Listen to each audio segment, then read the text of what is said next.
이제 함께 말씀 보도록 하겠습니다. 함께 오늘 볼 말씀은 열왕기상 19장 1절에서 8절 말씀입니다. 제가 가지고 있는 성경으로는 구약성경 548페이지입니다. 열왕기상 19장 1절에서 8절까지의 말씀입니다. 제가 한 절 읽고 우리 여러분 한 절 읽고 이렇게 교독하도록 하겠습니다. 제가 먼저 읽도록 하겠습니다.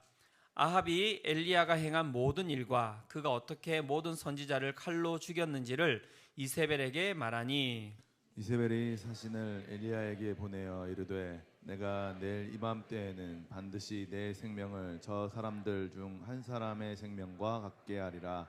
그렇게 하지 아니하면 신들이 내게 벌 위에 벌을 내림이 마땅하니라 한지라. 그가 이 형편을 보고 일어나 자기의 생명을 위해 도망하여 유다에 속한 브엘세바에 이르러 자기의 사환을 그곳에 머물게 하고 자기 자신은 광야로 들어가 하룻길쯤 가서 한 로뎀 나무 아래에 앉아서 자기가 죽기를 원하여 이르되 여호와여 넉넉하오니 지금 내 생명을 거두어 나는 내 조상들보다 낫지 아니하고. 로뎀나무 아래에 누워 자더니 천사가 그를 어루만지며 그에게 이르되 일어나서 먹으라 하는지라. 본즉 머리맡에 숯불에 구운 떡과 한 병 물이 있더라. 이에 먹고 마시고 다시 누웠더니 여호와의 천사가 또 다시 와서 어루만지며 이르되 일어나 먹으라. 내가 갈 길을 다 가지 못할까 하노라 하는지야. 이에 일어나 먹고 마시고 그 음식물의 힘을 의지하여 40주 40야를 가서 하나님의 산 호렙에 이르니라. 아멘. 오늘 우리가 읽은 본문은 엘리야에 대해서 안다고 한다면 익히 아는 본문이라고 할 수 있을 것이고요. 카페를 여러 군데 가보셨던 분들은 가끔씩 보셨던 카페, 로뎀나무 카페, 거기에 나오는 그 로뎀나무가 이 로뎀나무입니다. 이렇게 해서 좀 아실 수 있는 본문이라고 생각합니다. 이 본문보다 이 앞에 나오는 본문은 훨씬 더 유명한 이야기입니다. 하나님을 잘 믿는 사람 한 명, 엘리야와 그 다음에 하나님을 믿지 않고 하나님을 미워하고 또 하나님을 믿는 사람을 찾아내어서 죽인 이스라엘의 북이스라엘의 왕 아합과 그 다음에 그의 아내, 더 악한 아내 이세벨의 그 악한 선지자 850명과 이렇게 싸웠던 이야기가 이제 이 앞에 나오는 본문의 이야기입니다. 1대 850의 싸움이 벌어졌던 장면이 18장에 나오는 이야기인데요. 거기서 누가 이겼습니까? 엘리야가 이제 이긴 것입니다. 그렇게 하고 그 악한 선지자들 850명을 싹 이렇게 쓸어버린 사건이 우리가 본 본문의 앞에 나오는 본문의 이야기입니다. 그리고 이스라엘 가운데 3년 6개월 동안 가뭄이 있었는데요. 그것이 또 엘리야의 기도를 통하여서 또 가뭄이 끝나는 사건이 이 우리가 봤던 본문의 앞본문에 나오는 이야기입니다. 엘리야의 아주 영웅적인 그런 이야기가 우리가 읽었던 본문 앞에 나오는 것이죠. 그 영웅서사시와 같은 그 이야기의 마지막은 이렇게 끝이 납니다. 열왕기상 18장 45절 46절인데요. 이렇게 이야기합니다. 조금 후에 구름과 바람이 일어나서 하늘이 캄캄해지며 큰 비가 내리는지라. 아합이 마차를 타고 이스라엘로 가니 여호와의 능력이 엘리야에게 임하매 그가 허리를 동이고 이스라엘로 들어가는 곳까지 아합 앞에서 달려갔더라. 네. 이제 모든 것을 승리를 이제 따낸 엘리야가 어떻게 이제 행위를 하고 있습니까? 아합이라고 하는 사람이 이제 도망가는 거죠. 한마디로 말하면 졌기 때문에. 그래서 이제 마차를 타고 자신의 궁으로 이제 들어가는 거예요. 그런데 어떤 일이 일어났습니까? 여호와의 능력이 엘리야에게 임함에 그가 어떻게 해요? 아합 앞에서 달려갔다고 이야기합니다. 엄청난 일이 일어난 거죠. 항상 우리 성도님들은 다 이 정도는 일어날 수 있는 일이라고 생각을 하십니다. 뭐 마차 앞에 달려가는 거 괜찮지 않습니까? 저는 오늘도 예배 드리고 나면 탄천을 달려갈 텐데요. 막 이렇게 그가 이김으로 승리함으로 인하여서 그 승리에 가득 찬 그 힘을 가지고 그 앞에서 하나님의 승리를 선포하면서 달려가는 장면이라고 할 수 있습니다. 빗속을 달리는 그 엘리야, 850명의 그 악한 선지자를 물리치고 그 하나님의 영광을 드러냈던 그 엘리야의 힘, 그죠? 3년 6개월의 가뭄을 종식시키고 그 가운데 기뻐하면서 달려가는 그 엘리야의 모습, 야, 얼마나 그 멋진 모습입니까? 오늘도 예배 가운데 그러한 은혜가 우리 모든 성도님들 가운데 함께 하시기를 축원합니다. 그리고 돌아가시는 길 그렇게 달려가시기를 바랍니다. 집에까지 막 그냥 차보다도 더 빨리 그 탄천로를 갖다가 달려가는 그 모습을 바라보면 수정빛 교회 성도님이심을 제가 그렇게 기억하도록 하겠습니다. 그런데 그렇게 막 뭔가 이렇게 가득 차 있던 그 엘리야의 모습과 오늘 우리가 읽었던 본문의 그 엘리야의 모습이 많이 달라요. 오늘 본문의 4절에 보면 이렇게 이야기하고 있습니다. 자기 자신은 광야로 들어가 하룻길쯤 가서 한 로뎀나무 아래에 앉아서 자기가 죽기를 원하여 이르되 여호와여 넉넉하오니 지금 내 생명을 거두시옵소서. 나는 내 조상들보다 낫지 못하니이다 하고 이상한 상황이 벌어졌습니다. 앞에는 분명히 엘리야가 모든 것들에 대해서 승리를 선포하고 하나님의 그 영광을 선포하고 그 생명이 막 터져 나가듯이, 그죠? 그렇게 힘을 가지고 막 달려가는 장면이었는데 바로 다음 장면이에요. 바로 다음 장면입니다. 바로 다음 장면인데 어떤 일이 일어났다고요? 죽기를 원하여 이르되 여호와여 넉넉하오니 근데 지금 내 생명을 거두시옵소서. 도대체 왜 이런 상황이 벌어진 것이죠? 이 사이에 어떤 일이 발생한 것입니까? 이 잘 살펴보면요, 이 변하지 않는 현실 가운데 엘리야가 꼬꾸라진 것입니다. 변하지 않는 현실 가운데 적의 목을 실제 꺾어 놓은 것입니다. 거대한 승리를 했습니다. 그런데 상황이 그대로인 거예요. 그가 선지자를 죽인다고 했을 때 850명을 죽였을 때 엘리야가 죽인 게 아닙니다.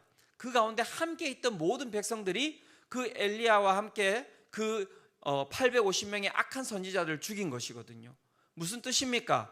아합과 그 다음에 이세벨의 권세가 그 가운데서 사라져버린 거예요. 더 이상 그들의 뭔가 힘을 드러낼 수가 없는 것이죠. 그렇다면 이미 모든 게 다 끝이 난 거 아닙니까? 누구의 힘이? 엘리야의 힘이 훨씬 큰 것이죠. 그런데 엘리야가 자신이 생각했던 것과 상황이 달랐던 것 같아요. 아합과 이세벨이 어떤 반응을 보였길래 엘리야가 그 위대한 선지자 엘리야가 이렇게 꼬꾸라질 수밖에 없었을까요? 열왕기상 19장 1절에서 2절입니다. 한번 읽어보도록 하겠습니다. 자, 시작. 그가 행한 모든 일과 그가 어떻게 모든 선지자를 칼로 죽였는지 이세벨에게 말하니 이세벨이 사신을 엘리야에게 보내어 이르되 내가 내일 이맘때에는 반드시 내 생명을 저 사람들 중 한 사람의 생명과 같게 하리라. 그렇게 하지 아니하면 신들이 내게 벌 위에 벌을 내림이 마땅하니라 한지라. 어떤 일이 일어났습니까? 아합이 완전히 막 대피하고 온 거예요. 그렇게 하고 이제 집에 왔어요. 왕궁에 와서 이제 이야기했지 않습니까? 아합보다 더 악한 인간이 누구라고요? 이세벨이라고. 여보, 우리 졌어요. 그러면 어떻게 일이 일어나야 됩니까? 이세벨도 아이고 우리 망했구나. 그럼 이제 우리 어떻게 합니까? 도망가야 됩니까? 아니면 엘리야 앞에 무릎 꿇어야 됩니까? 이렇게 이야기해야 되는데 어떤 일이 발생했습니까? 그래? 이렇게 이런 일이 발생한 거죠. 네. 그래? 그러면서 이세벨이 어떤 일을 했습니까? 사신을 엘리야에게 보낸 거예요. 그리고 내가 내일 이맘때에는 반드시 너의 생명을 저 사람 중 한 사람의 생명과 같게 할 것이다. 850명을 죽인 것처럼 너가 죽인 것처럼 나는 너를 어떻게 해요? 죽일 것이다. 이렇게 이야기를 한 것입니다. 그리고 무엇에 맹세를 했습니까?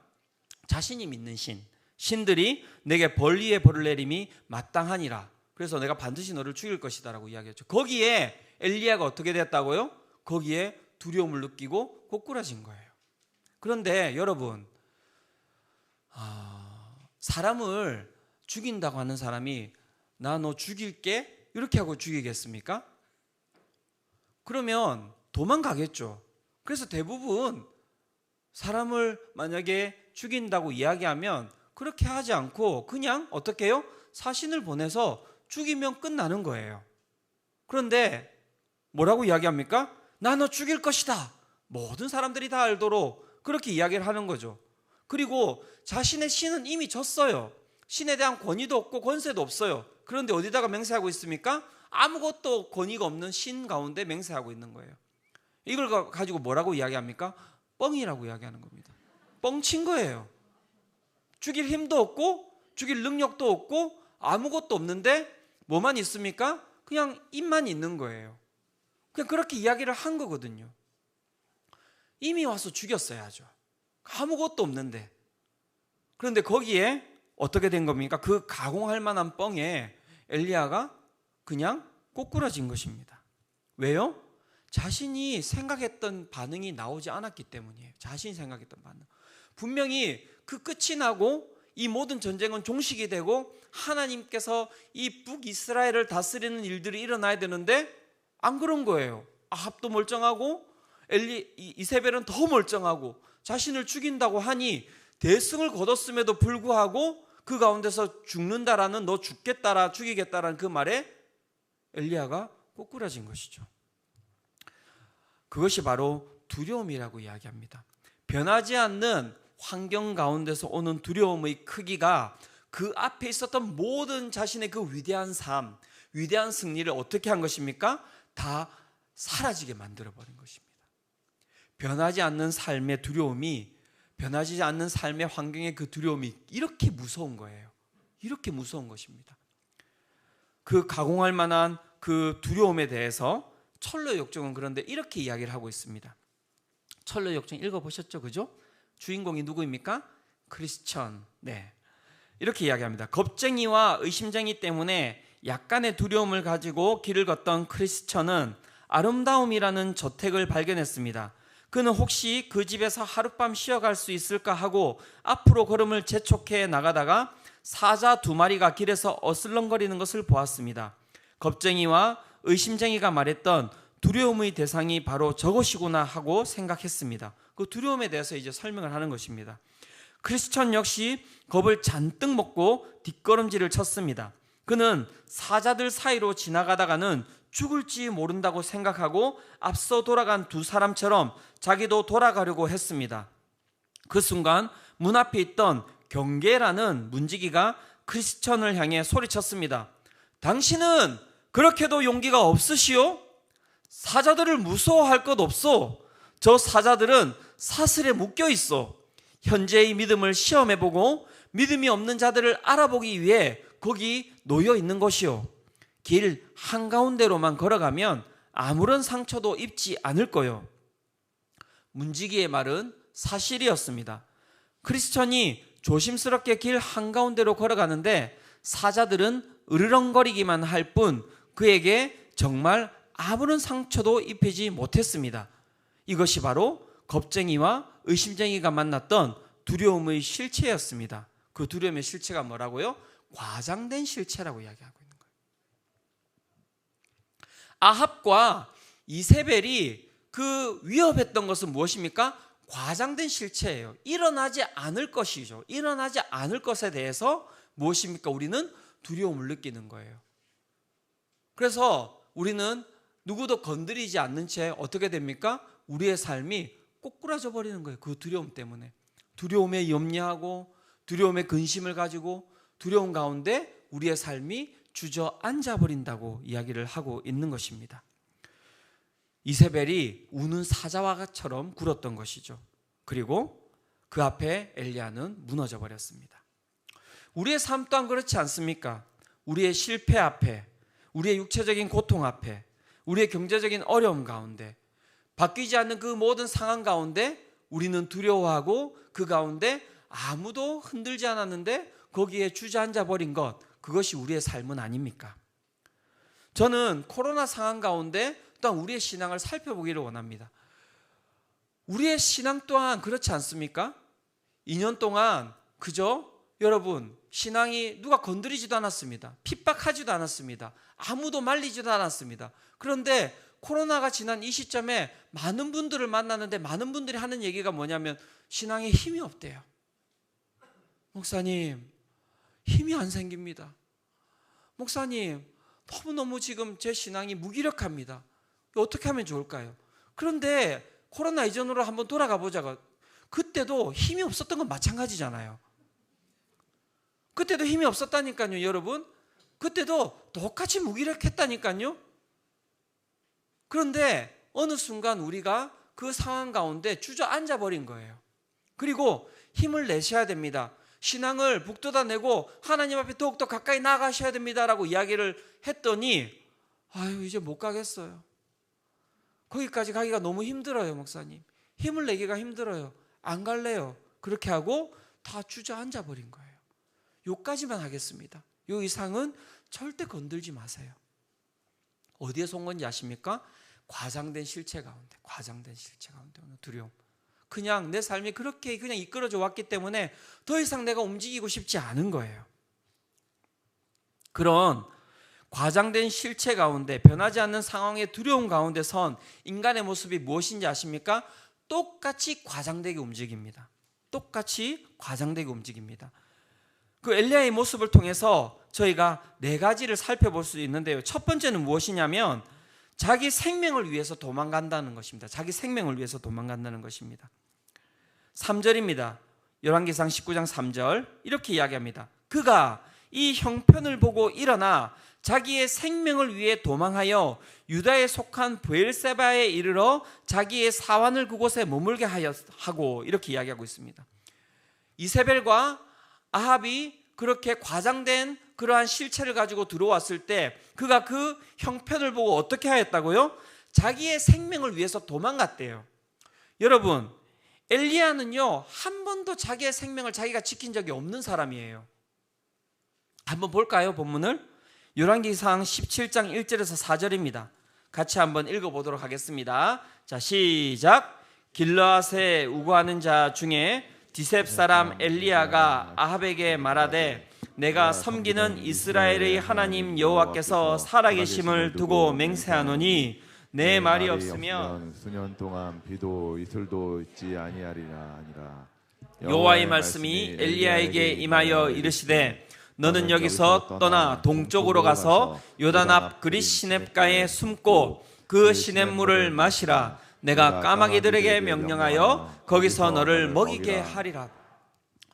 아합에게 그렇게 말 던져놓고 도망가라는 거예요. 어디로? 그릿 시냇가로 도망가라. 이제부터 여기에 가뭄이 가득할 것인데 네가 어떻게 살아남을 거라고요?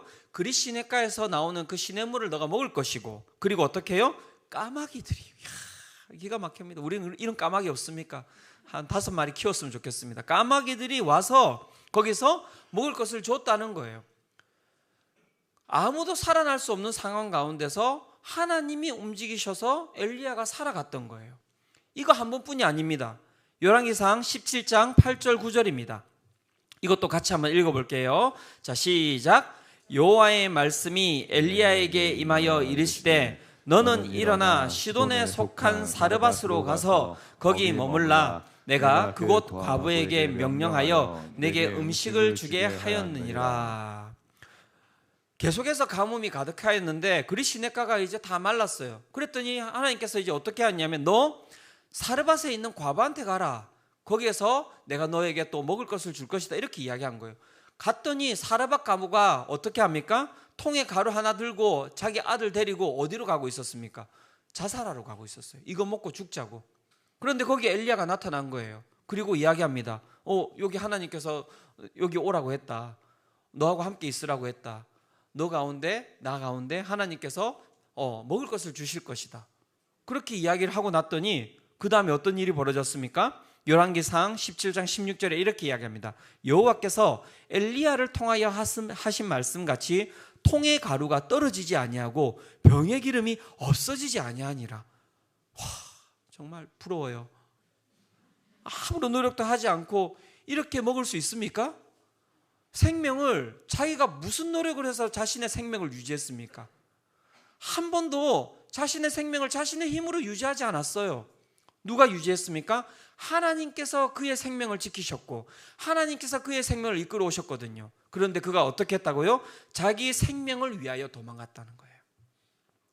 무엇 때문에? 과장된 그 가운데 있는 두려움 때문에. 여러분들의 생명을 여러분께서 지키셨습니까? 아니잖아요. 여기에서 이렇게 눈을 뜨고 있는 것, 하나님께서 여러분들에게 오늘 하루를 주셨기 때문에 우리 이곳에 있는 거 아닙니까? 아멘. 그죠? 맞습니다. 우리의 생명은 우리의 것이 아니에요. 하나님께서 오늘 하루를 주시지 아니하시면 살아날 수 없는 것이 우리의 인생입니다. 그런데 어떻게 해요? 과장된 두려움이 우리 가운데 다가오면 내가 내 생명을 유지하려고 한다는 거예요. 근데 거기에는 생명이 없습니다. 두 번째, 과장된 두려움 가운데 인간은 어떻게 반응합니까? 죽을 힘을 다해서 죽으러 갑니다. 죽을 힘을 다해서 죽으러 갑니다. 3절입니다. 다시 한번 더 볼게요. 그가 이 형편을 보고 일어나 자기의 생명을 위해 도망하여 유다에 속한 브엘세바에 이르러 자기의 사환을 그곳에 머물게 하고, 그가 이스라엘이라는 곳에 있었습니다. 이스라엘에서 어디로 도망했다고요? 브엘세바. 이스라엘은 북이스라엘의 북쪽에 있고요, 브엘세바는 남유다의 아주 남쪽에 있습니다. 이스라엘에서 그가 있었던 이스라엘에서 브엘세바까지의 거리는 몇 킬로일까요? 160킬로. 160킬로. 여기에서 강릉까지 159.7킬로. 어떻게 했다고요? 도망간 거예요. 자, 여행 간 게 아니에요. 쉬다가 가다가 간 게 아니라 주기로 쫓아온다니까 어떻게 한 거라고요? 도망간 거라고요. 그러면 쉬면서 도망갔겠습니까? 쉬지 않고 도망갔겠죠. 여러분 160km 걸어보셨습니까? 오늘도 끝나고 나면 힘이 남아 돌아서 160km 걸을 수 있겠습니까? 10km 걷는 것도 쉽지 않잖아요. 160km를 걸어갔던 힘이면 대단한 힘이거든요. 그런데 왜 그렇게 걸었다고요? 죽으러. 죽을 힘을 다 해서 죽으러 갔다는 거예요. 온 힘을 다 짜내어서 죽으러 갔다는 거예요. 사람이 이런 두려움 가운데 빠지면요, 되게 무기력해지거든요. 무기력한 사람들은 힘이 없단 말이잖아요. 무기력한 사람들은 힘이 있을까요? 없을까요? 아니요. 엄청난 힘을 가지고 있어요. 10명이 다 들어 올려도 그 무기력한 사람을 일으키지 못해요. 그게 무기력의 능력이에요. 그게 무기력의 힘이에요. 100명이 와서 무기력하면 안 돼, 너의 삶을 이렇게 세워야 돼 해도 안 일어나요. 그게 무기력의 힘이에요. 똑같은 거라니까요. 그 힘을, 그 무기력을 갖다가 유지하는 힘을 다른 데 쓰면 되는데 그렇지 않다고, 인간이. 그 힘을 생명을 살리는 데 쓰지 않고 어떻게 쓴다고요? 죽을 힘을 다해서 죽으러 간다고요. 죽을 힘을 다해서 죽으러 간다고요. 무엇 앞에? 두려움 가운데.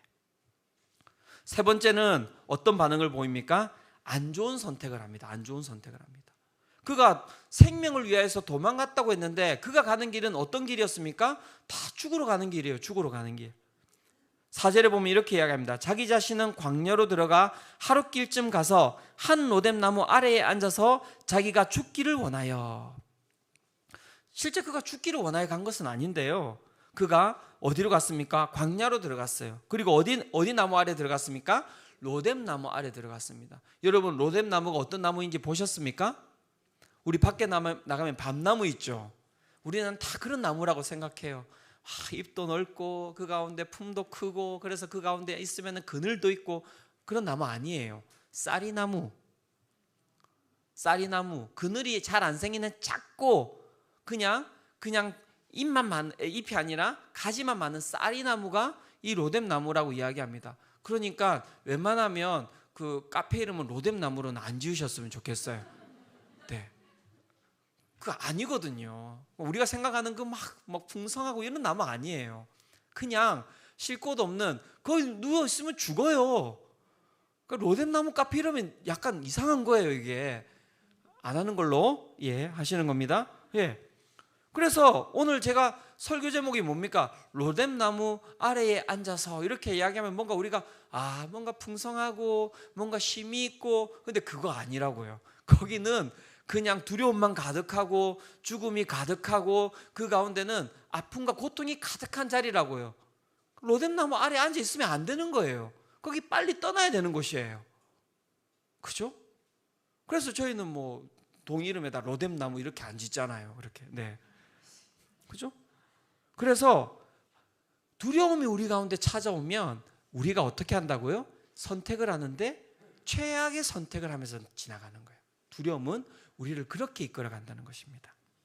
네 번째, 두려움이 우리 가운데 닥쳐오면 인간은 어떻게 반응합니까?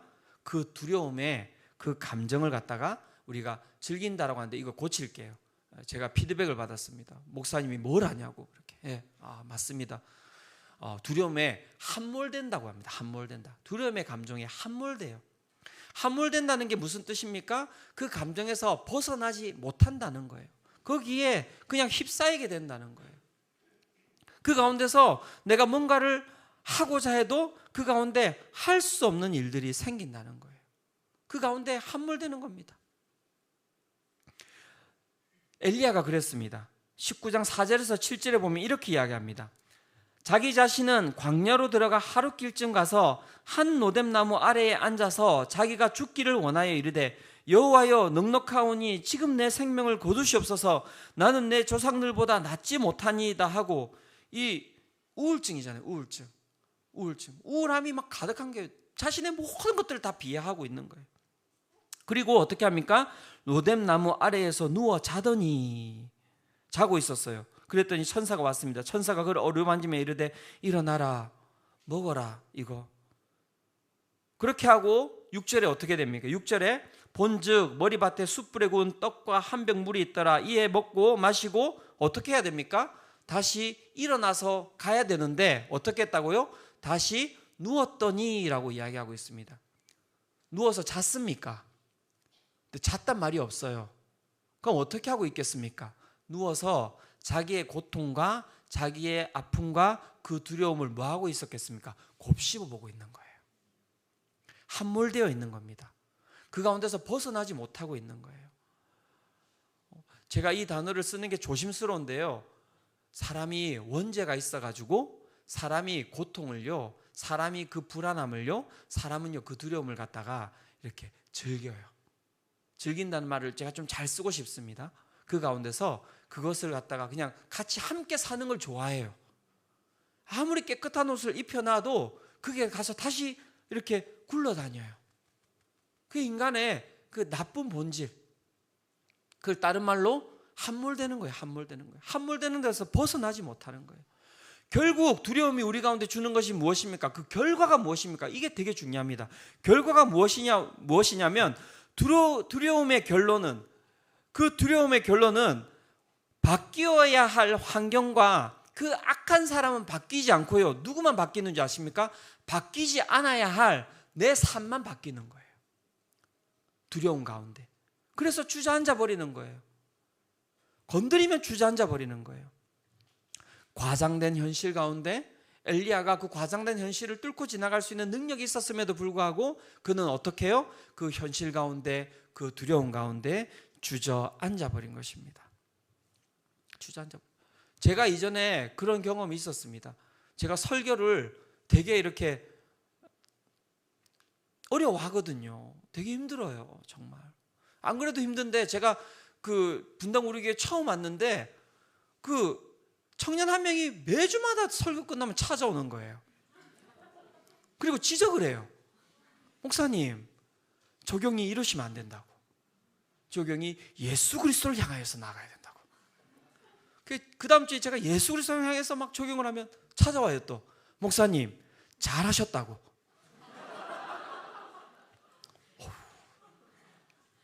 여러분, 매주 한번 그렇게 한번 피드백 받아보시겠습니까?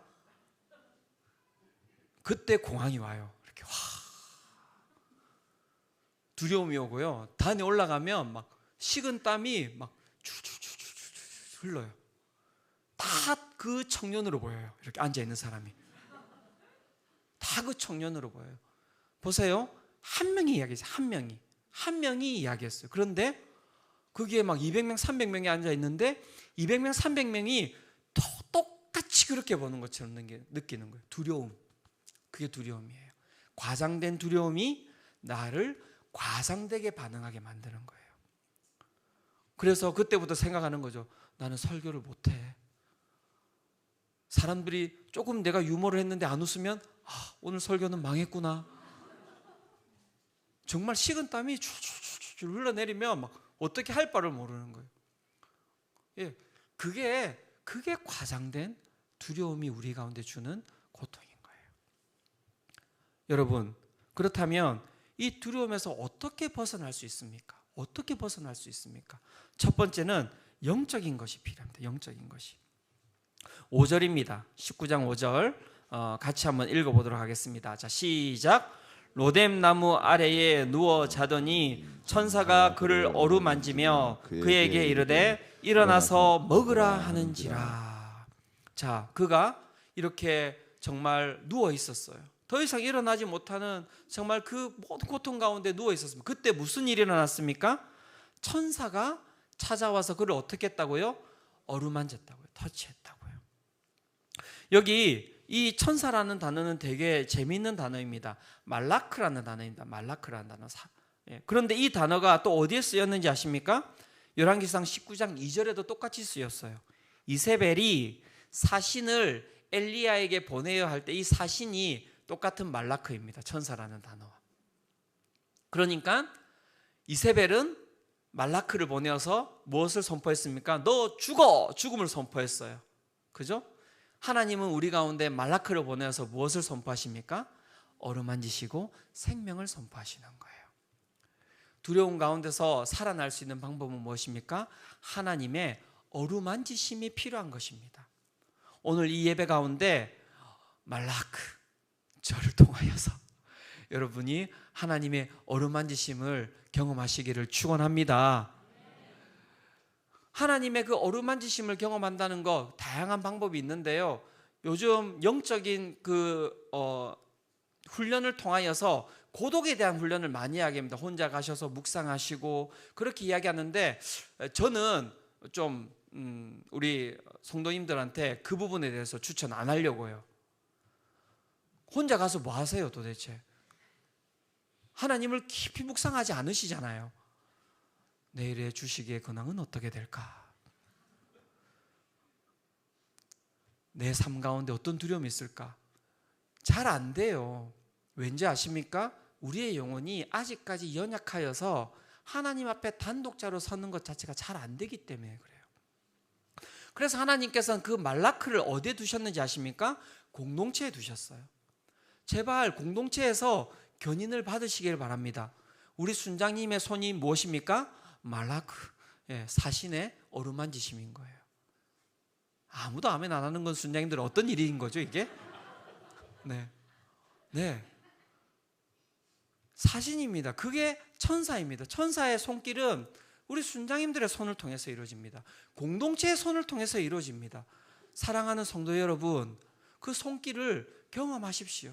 그래서 되신다면 다락방에 들어가셔서 그 하나님의 어루만지심을 경험하는 것이 필요합니다.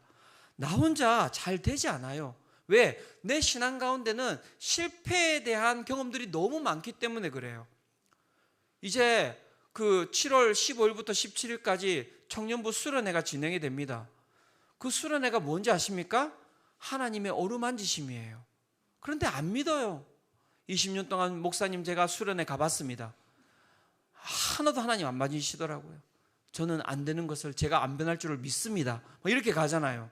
그게 과장된 현실이거든요. 하나님이 한 영혼을 변화시킬 수 있으심을 믿으십니까? 그럼요. 그 절대 안 믿는 그 영혼이 변해야지 하나님이 살아계심이 드러나는 거예요. 그래 너가 가야 돼 지금. 나는 안 변해. 그 사람이 가는 게 능력인 거예요. 그 사람이 변화되는 게 능력인 거예요. 다락방은 안 돼요. 다락방은 변화가 없어요. 그분이 가셔서 다락방에서 은혜를 받는 게 하나님의 능력이 살아계신 것 아니겠습니까? 아닙니까? 예배 무슨 능력이 있어? 그냥 나는 오늘도 가서 그냥 자야지. 그게 아니라 그런 마음을 가지고 계신 분들에게 오늘도 어루만지심이 필요하다고요. 그분에게 어루만지심이 필요하다고요. 그래서 하나님께서 이 예배 가운데 그분을 어루만지시기를 축원합니다. 예, 그게 영적 만지심입니다. 두 번째, 우리의 두려움에서 벗어날 수 있는 두 번째 방법은 무엇입니까? 육체적인 부분입니다. 육체적인 부분. 19장 7절과 8절입니다. 여호와의 천사가 또 다시 와서 어루만지며 이르되 일어나 먹으라. 내가 갈 길을 다 가지 못할까 하노라 하는지라. 이에 일어나 먹고 마시고 그 음식물의 힘을 의지하여 40주 40야를 가서 하나님의 산 호렙에 이르니라. 그가 일어났던 힘에 대해서 뭐라고 이야기합니까? 성경이 음식물에 힘을 의지하였다고 이야기합니다. 여러분, 영적인 것에만 파시면 안 돼요. 하나님은 우리의 영과 우리의 육을 어떻게 해요? 같이 만들어 놓으셨습니다. 우리의 영혼이 두려움을 이겨내기 위해서는 우리의 육체를 잘 관리할 필요가 있습니다. 여러분, 육체를 관리하고 계십니까? 관리하고 계십니까? 잘 드셔야 됩니다. 오늘 끝나고 나면 뭐 맛있는 거 드실까요? 맛있는 거 드십시오. 잘 드셔야 됩니다. 그리고 어떻게 해야 됩니까? 여러분들의 육체를 잘 관리하셔야 됩니다. 영적인 부분뿐만 아니라 육체를 잘 관리할 때 우리의 영혼 또한 살아나는 것이기 때문입니다. 제가 이전에 대학부 사역을 할 때 우울증과 정신질환을 겪고 있었던 한 자매가 있었습니다. 이 자매를 제가 어떻게 해야 될지 모르겠는 거예요. 상담은 해줘도 바뀌지를 않으니까. 기도하는 가운데 하나님께서 지혜를 주셨어요. 무슨 지혜를 주셨냐면 이 아이가 자기 육체를 잘 관리하지 않는 거예요. 맨날 로뎀나무 아래에만 앉아 있어요. 집에만 들어가면 나오지를 않는 거예요. 그러니까 얼굴이 하얘요. 얼굴이 하얘요. 얼굴 하얀 분들 오늘 정말 도전 받으시기를 축원합니다. 진짜 얼굴이 하얘요. 아무것도 안 하고 집에만 들어가서 무엇만 묵상하고 있겠습니까? 자기의 우울함, 그 다음에 자신의 상황만, 거기에만 몰두하고 있는 거예요. 그래서 내가 얘를 빼야겠다. 그래가지고 그 훈련을 시켰어요. 숙제를 줬어요. 일주일에 한 번씩 1km 걷기. 그래서 1년 동안 시켰어요. 나중에 10km를 걷겠습니다. 그 아이가 변화됐겠습니까? 변화되지 않았겠습니까? 변화된 줄로 믿으시기를 바랍니다. 육체를 관리하셔야 됩니다. 그리스도인들 육체 관리하셔야 됩니다. 오늘 앉았는데 배만 보이시는 우리 사랑하는 우리 남성 우리 형제님들, 저하고 같이 걸으시지요. 네, 관리하셔야 됩니다. 건강한 육체 가운데 건강한 영성이 일어나는 겁니다. 두려움 가운데 이겨낼 때 우리 육체가 무너지면 두려움 가운데서 우리도 무너지는 거예요. 육체가 강건하면요, 영혼도 강건해지고 그 두려움을 이겨낼 수 있는 힘이 생기는 것입니다. 하나님은 그걸 이야기하십니다. 믿으십니까? 예. 결론을 맺고자 합니다. 오늘 이 본문을 바라보면서 하나님, 정말 오늘 이곳에 나오는 한 명 한 명 영혼들에게 하나님 어떤 말씀을 던지시고 싶으십니까? 라고 제가 기도했을 때 하나님께서 또 다른 이 본문을 주셨습니다. 누가복음 7장 13절에서 14절 본문입니다. 주께서 과부를 보시고 불쌍히 여기사 울지 말라 하시고 가까이 가서 그 관에 손을 대시니 맨 자들이 서는지라. 예수께서 이르시되 청년아 내가 네게 말하노니 일어나라 하시매. 과부의 아들이 죽어 있었습니다. 그때 진정한 사신 되시는 말라크 되시는 예수님께서 그 관으로 오셨습니다. 그리고 어떻게 하셨습니까? 손을 대셨습니다. 그리고 선포하셨습니다. 뭐라고 이야기하셨습니까? 청년아 내가 네게 말하노니 일어나라. 오늘 마음에 여러 가지 고통 가운데, 우울한 가운데 여기 오신 분들 계십니까? 오늘 우리 하나님께서 여러분들의 삶 가운데 손 대시기를 축원합니다. 그리고 선포하시기를 원합니다. 일어나라. 그럴 때 여러분 주저앉아 있지 마십시오. 로뎀나무 아래에 앉아 있지 마십시오. 힘을 내서 일어나며 나아갈 때 여러분들의 삶 가운데 하나님의 능력이 거할 줄로 믿습니다. 아멘. 예, 이 시간 우리 함께 이 찬양 드리며 주님께 나아갔으면 좋겠습니다. 나의 등 뒤에서 나를 도우시는즉 나의 인생길에서 지치고 고나여 매일처럼 주저앉고 싶을 때 하나님께서 어떻게 하시는지 아십니까? 나를 밀어주신대요. 밀어주신대요. 너 힘으로 혼자 걷기 힘들지? 내가 힘을 같이 줄 테니까 일어나라. 일어나 걸어라. 내가 새 힘을 주리니 일어나 걸어라. 내가 너를 도울 것이다. 오늘도 영적인 무기력함 가운데 거하시는 분들이 있으시다면 오늘 이 말씀을 통해서 일어나시기를 바랍니다. 변하지 않는 내 인생 가운데서 주저앉아 계시는 분들이 계시다면 오늘 이 말씀을 붙들고 일어나시기를 바랍니다. 오늘 우리에게 주어진 이 하루는 생명의 하루입니다. 능력의 하루입니다. 하나님이 동행하시는 그러한 하루입니다. 이 시간 우리 그 믿음을 가지고 이 찬양 드리며 우리 주님께로 나아가도록 하겠습니다.